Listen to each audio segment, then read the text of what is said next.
we're going to go to Wall Street, Will's favorite place. We're going to talk about a Wall Street analyst, this time at Citi, saying last week's Terra stablecoin collapse is unlikely to cause any problems in the wider financial system.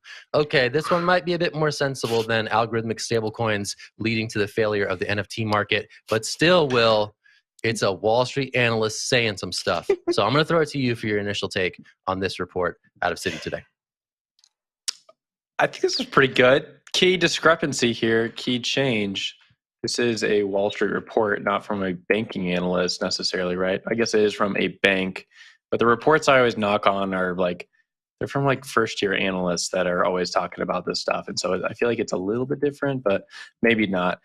I might disagree with this though, because there's different types of contagion within markets, right? You can have regulatory contagion, wherein regulators come in because there's been some failure in the market and they cause significant pain for people who've been in the market before.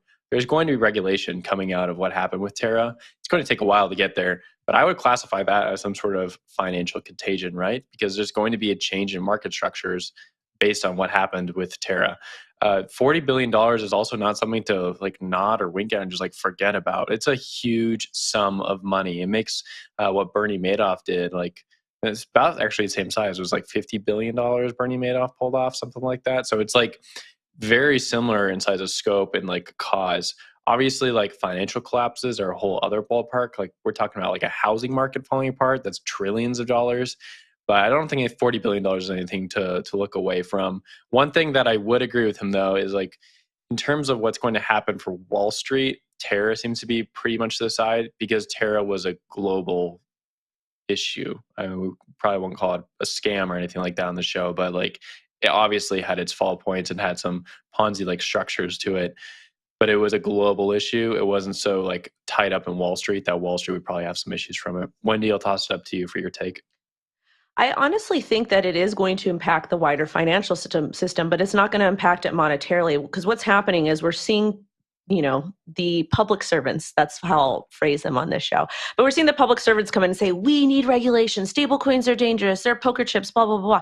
And that could potentially cause some issues when we integrate our CBDC. It could cause some issues in TradFi and that type of system. So I do think we will see some sort of hit that does occur. There's going to be a lot of changes that are going to occur on a global level. But as far as monetarily hit, I don't think that's going to happen to TradFi, but it is, again, like you said, Will, it is something important to note because of the amount of money that it was. I don't necessarily think it was like a BitConnect thing that happened. I think there's a lot of things behind the scenes that happen, but we will see a lot stricter regulation and people are going to be a lot more conservative what they do decide to do in regards to crypto, especially the Wall Street folks.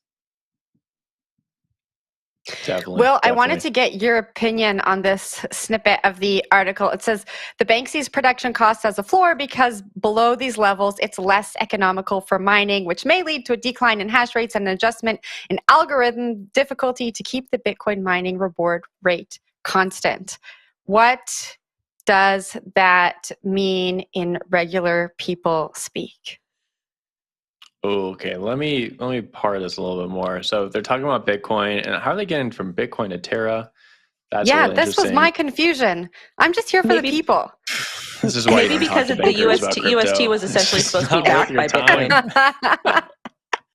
Yeah, there was like some sort of integration between actually two different areas. So there's like Bitcoin, they're buying Bitcoin LFG reserves to shore up UST. And then there's this other thing that was sort of under the radar where there was a Bitcoin mining protocol that's actually like a DeFi protocol also that was going to like help supplement funds. But I think that totally went out the window when Terra blew up. It definitely went out the window. So I can't give you an answer, Jen. I'm sorry. That's okay. I'm not quite We're sure here why every day. Mining was tied up in this. Yeah, maybe I'll investigate it, write a thought piece about it, publish it on Twitter, make a career out of it.